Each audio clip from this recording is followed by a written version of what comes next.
السلام علیکم ورحمۃ اللہ وبرکاتہ۔ ناظرین کرام، میں عثمان خان آپ کا خیر مقدم کرتا ہوں ہمارے خاص پروگرام مسائل رمضان میں۔ ناظرین، الحمدللہ ہمیشہ کی طرح آج بھی ہماری معزز شخصیت، ہمارے محترم، ہمارے استاذ فضیلت الشیخ خالد جمیل مکی حفظہ اللہ ہمارے ساتھ موجود ہیں اسٹوڈیو میں۔ السلام علیکم ورحمۃ اللہ وبرکاتہ۔ السلام ورحمۃ اللہ وبرکاتہ۔ شیخ محترم، آپ کا ایک بار پھر استقبال ہے ہمارے پروگرام مسائل رمضان میں۔ جزاکم اللہ خیر، بارک اللہ فیکم۔ ناظرین کرام، شیخ محترم کسی تعارف کے محتاج تو نہیں، لیکن پھر بھی میں مختصراً ایک تعارف آپ کا پیش کرنا چاہوں گا۔ شیخ محترم نے الحمدللہ مکہ المکرمہ سے تعلیم حاصل کی ہے اور اس کے بعد ہی سے وقتاً فوقتاً دعوت کی خدمات انجام دے رہے ہیں الحمدللہ۔ آئیے ناظرین، شیخ محترم سے سوالوں کے سلسلے کو شروع کرتے ہیں اور آج کا پہلا سوال جانتے ہیں شیخ سے۔ شیخ محترم، ہم نے پچھلی نشستوں میں جانا تھا عبادت کے تعلق سے۔ آج کا میرا پہلا سوال آپ سے یہ ہے کہ ہمیں رمضان کی آمد پر ہمارے گھر والوں کے تعلق سے، مثلاً رہن سہن کے، بات چیت کے، پہننے لباس کے تعلق سے کن کن چیزوں کا خیال رکھنا چاہیے جس سے ہمارے گھر کے چھوٹے چھوٹے معصوم بچوں پر رمضان کا احترام بڑھے؟ یہ بات تقریباً پہلے سوال کے جواب میں ہی آ گئی ہے۔ ہمارے گھر کا ماحول، ہمارے گھر کے تمام افراد کا رہن سہن اور ایک دوسرے کے ساتھ تعامل وہ کس نوعیت کا ہونا چاہیے۔ میں نے یہ بات پہلے ہی بتائی تھی، اس مہینے میں انسان کو بہت ہی عزت و احترام کی نگاہ سے دیکھنا چاہیے، اور جب انسان اس چیز کو برت لے گا اور اسے اپنی زندگی میں نافذ کر لے گا تو ہم سے جو متعلق لوگ ہیں وہ لوگ بلا کسی توجہ کے وہ ہماری طرف متوجہ ہو جائیں گے، اور وہ یہ دیکھ کر کے کہ ایک آدمی اس نوعیت پر زندگی گزار رہا ہے، ان کے کھانے کا، ان کے پہننے کا، ان کے رہنے کا، ان کے بات چیت کا کیا انداز ہے، اس چیز کو بچہ محسوس کرے گا اور اسے برتنے کی کوشش کرے گا۔ اس لیے کہ چھوٹے چھوٹے جو بچے ہمارے گھروں میں ہوتے ہیں وہ ماں باپ کے اور اپنے بڑے لوگوں کی چیزوں کو بہت ہی زیادہ وہ کیچ کرتے ہیں اور دیکھتے ہیں کہ کس طریقے سے والد صاحب کھانا کھاتے ہیں، والدہ کس طریقے سے کھانا کھاتی ہیں، گھور کر کے دیکھتا ہے اور اسے اپنے میں نافذ کرنے کی کوشش کرتا ہے۔ تو ہمیں چاہیے کہ ہر بڑا آدمی ہم میں سے اور ہم گھر کے ذمہ دار ان کے اپنے معمولات زندگی کو ایک نہایت ہی اسلامی آداب میں اپنے کو پیرو کر کے رکھنا چاہیے اور اسلامی سانچے میں اپنے کو ڈھال کر کے رکھنا چاہیے تاکہ دوسرے لوگ اس سے متاثر ہوں۔ آپ دیکھیں گے ہمارے معاشرے میں جو غیر لوگ ہیں، روزہ جن کے اوپر فرض نہیں ہے، لیکن وہ بھی ہماری عزت و احترام میں وہ اپنی دکانوں کے اوپر وہ پردے لٹکا دیتے ہیں۔ آپ کے سامنے اگر انہیں کچھ کھانا رہے گا تو بھی بیچارے وہ بچ کر کے کھانا کھاتے ہیں۔ یعنی اس طریقے سے معاشرے پر اس کا اثر پڑتا ہے تو یہ دوسرے لوگ بیچارے اس چیز سے متاثر ہوتے ہیں، اور یہی چیز مطلوب ہے۔ روزے کی برکتوں میں سے ایک بڑی برکت یہ بھی ہے کہ ہم اپنی عبادات اور اپنے بندگیوں کے ذریعے سے دوسرے لوگوں کو متاثر کریں اور وہ اثر انداز۔ جزاک اللہ خیر۔ آئیے ناظرین، شیخ محترم سے اپنا اگلا سوال کرتے ہیں۔ شیخ محترم، ہمارے معاشرے کو، ہمارے سماج کو کس طرح رمضان کا استقبال کرنا چاہیے؟ استقبال کے تئیں بہت سی باتیں پہلے گزر چکی ہیں، اور میں نے اس میں خاص طور سے 3 چیزوں کا ذکر کیا تھا کہ ہر مومن اپنے دل کو پاک صاف کر لے، اپنے نفس کو پاک کر لے، اور اپنے گھر کے ماحول کو صاف ستھرا بنا لے، اور اپنی زندگی کو محدود کر لے ایسی جگہوں سے اور ایسی اشیاء سے جو اس کے روزے کو متاثر کریں، اس کی عبادات اور بندگیوں کو متاثر کریں۔ تو میں یہ کہوں گا کہ صرف اور صرف عبادات اور بندگیوں کے ذریعے سے اس مہینے کا استقبال ہونا چاہیے، اس کے لیے کوئی اضافی چیز کی ضرورت نہیں ہے۔ اس مہینے کا استقبال عبادات بندگیوں سے خلوص اور للہیت کے ساتھ اس چیز کا انتظار کرنا چاہیے، اور یہ مہینہ حاصل ہونے کے بعد اس مہینے کی آمد پر ہر آدمی کو چاہیے کہ اس طور پر اپنی عبادات کو انجام دے اور اس مہینے کا استقبال۔ عام طور پہ دیکھا گیا ہے کہ رمضان کا چاند نظر آ جانے کے بعد لوگ اکثر پٹاخے وغیرہ پھوڑتے ہیں، ڈھول اور تاشے وغیرہ بجاتے ہیں. عام طور پہ دیکھا گیا ہے کہ لوگ ڈی جے وغیرہ بھی لگا لیتے ہیں، ٹیکنالوجی بڑھ گئی ہے. تو ایسا کرنے والے کے لیے کیا حکم ہے اسلام میں؟ کیا ایسا کرنا صحیح ہے؟ کیا ایسا کرنا مناسب ہے؟ اسلام میں خوشی کا موقع ہو یا غمی کا موقع ہو، دونوں موقعوں پر اسلامی شریعت کی ہدایات موجود ہیں. ہماری خوشی بھی محدود ہے شریعت مطہرہ کی روشنی میں، اور ہماری غمی بھی محدود ہے شریعت مطہرہ کی روشنی میں. ہم اتنی زیادہ خوشیاں نہیں منائیں گے یا اس انداز میں نہیں منا سکتے جس انداز میں شریعت منع کرتی ہے. اب باتیں آ ہی گئی ہیں کہ کس طور پر انسان کو خوش ہونا چاہیے. اب یہ جو وسائل یا جو طریقے انسانوں کے یہاں رائج ہو گئے ہیں، مثلا کچھ لوگ عبادتوں کے ذریعے شکرانے ادا کرتے کہ رمضان مبارک مہینہ آ گیا ہے، نماز کے ذریعے سے اس کا استقبال کرتے ہیں. یا بہت سارے لوگ ہیں جو پہلے سے روزہ رکھ کر کے اس کا استقبال کرتے ہیں، یا اس دن کچھ لوگ مشروبات تقسیم کرتے ہیں، بس اب پی لیجیے رمضان مبارک مہینہ آنے والا ہے.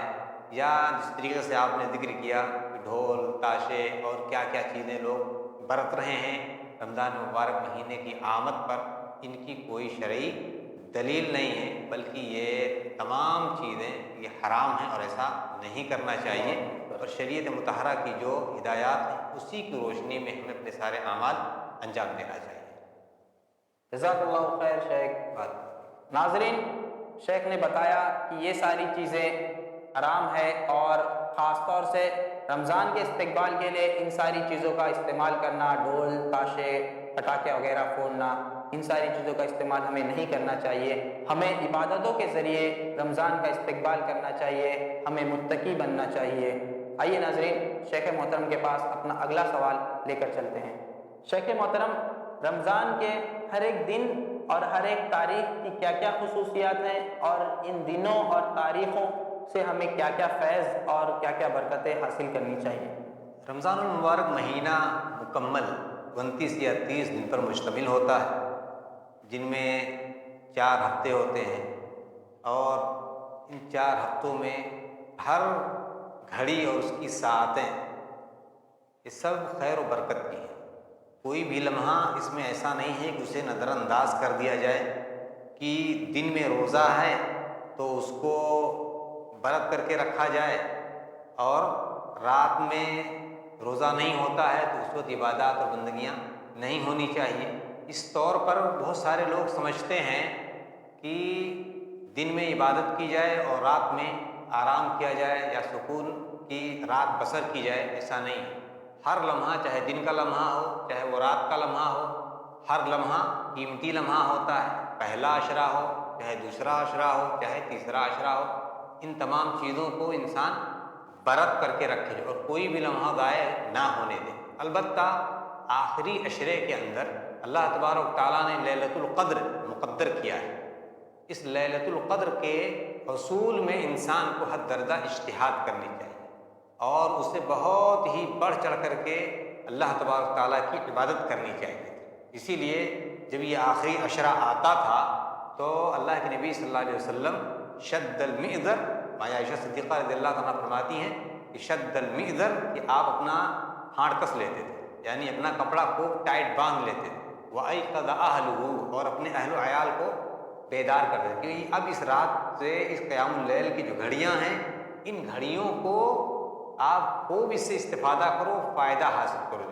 تو ان کی تمام گھڑیوں کو اللہ تبارک تعالیٰ نے بابرکت بنایا ہے، اور خصوصیت کے ساتھ ہی جو آخری عشرہ اس کی جو طاق راتیں ہیں، یہ تمام طاق راتیں بہت قیمتی راتیں ہیں.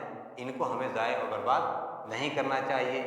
ایسی خصوصیت کے ساتھ رات کا جو آخری حصہ ہے، تہائی حصہ، جس میں اللہ تبارک تعالیٰ آسمان دنیا پر نازل ہوتا ہے اور ایک آواز لگانے والا آواز لگاتا ہے کہ کون ہے مانگنے والا جس کی مانگ پوری کی جائے، کون ہے سوال کرنے والا جس کے سوال کا جواب دیا جائے، کون ہے استغاثہ کرنے والا اس کی حاجت پوری کی جائے. ہاں، اللہ تبارک تعالیٰ آسمان دنیا پر نازل ہوتا ہے ثلث اخیر من اللیل کو، تو اس وقت بندے کو اور زیادہ اللہ تبارک تعالیٰ کی عبادت و بندگی کے لیے اور اپنی دعاؤں کے ذریعے سے اللہ تبارک تعالیٰ سے مطالبہ کرنا چاہیے اور اللہ تبارک تعالیٰ کے سامنے اپنی حاجات و ضروریات کو رکھنی چاہیے۔ ناظرین کرام، شیخ نے ہمیں بڑی ہی مفید باتیں بتائیں۔ ناظرین، سوالات ابھی اور ہیں، لیکن فی الحال ہمیں رکنا پڑے گا یہاں پر ایک مختصر سے وقفے کے لیے۔ وقفے کے بعد انشاءاللہ ہم دوبارہ حاضر ہوں گے اور اپنی گفتگو کو جاری رکھیں گے۔ السلام علیکم ورحمۃ اللہ وبرکاتہ۔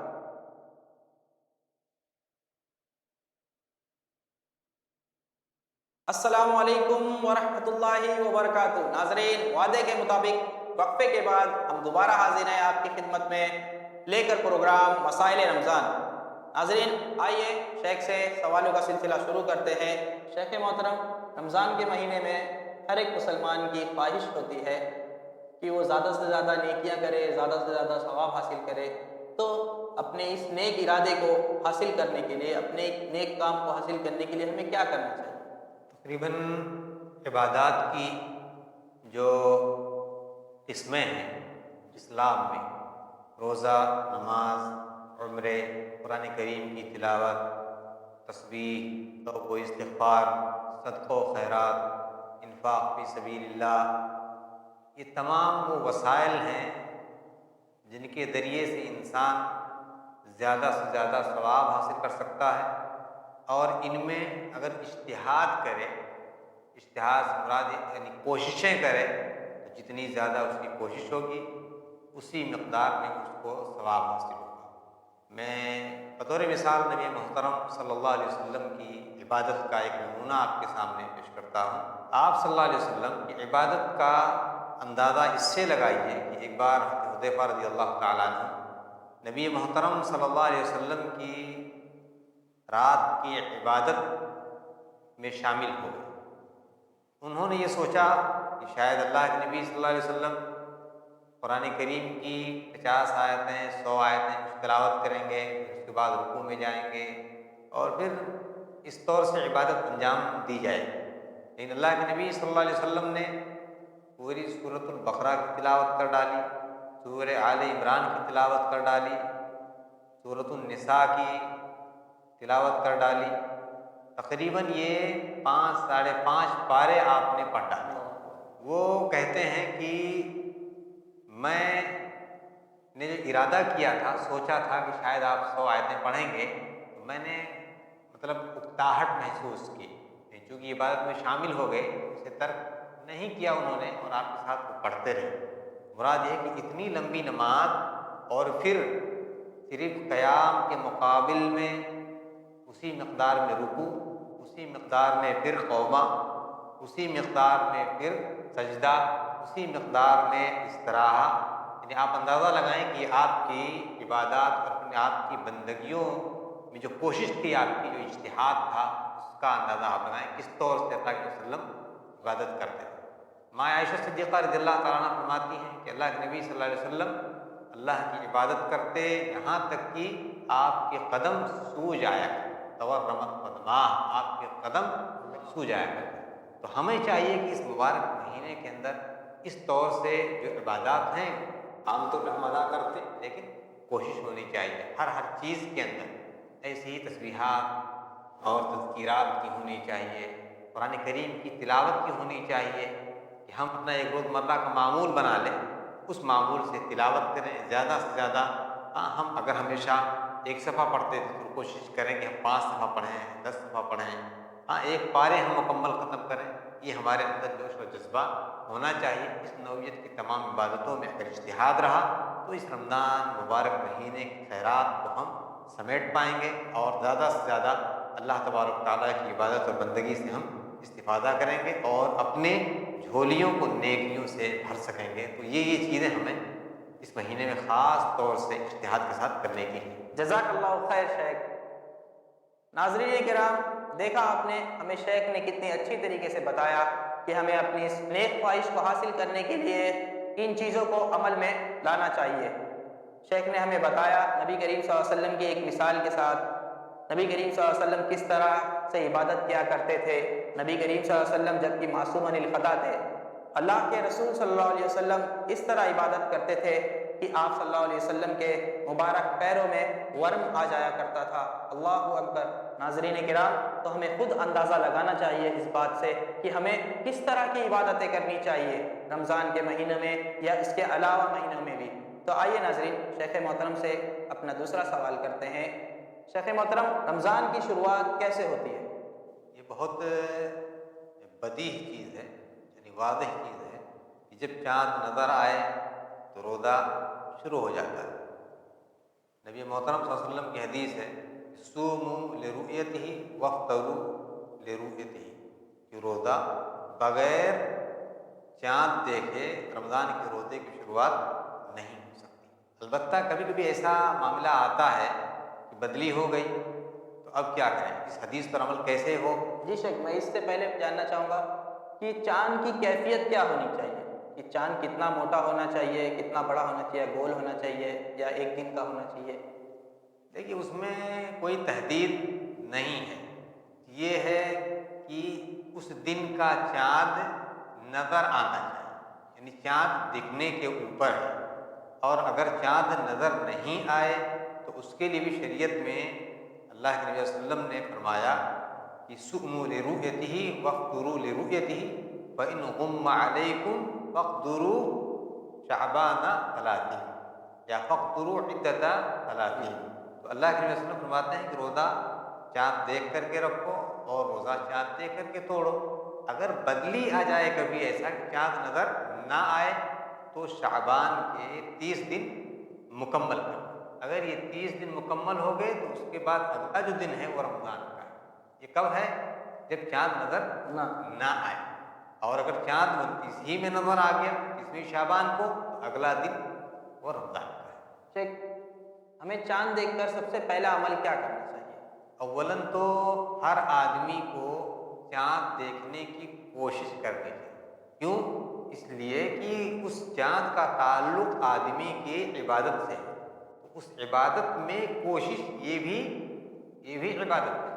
بہت سارے لوگ یہ تصور رکھتے ہیں ہمارے معاشرے میں کہ چلو خبر تو مل جائے گی، آج دنیا میں ٹیکنالوجی بہت زیادہ عام ہے، ٹی وی پہ خبر آ جائے گی، کسی کے فون سے اطلاع ہو جائے گی، کسی نہ کسی بہانے ہو جائے گی۔ اس وجہ سے بہت سارے لوگ اس چیز سے محروم رہ جاتے ہیں۔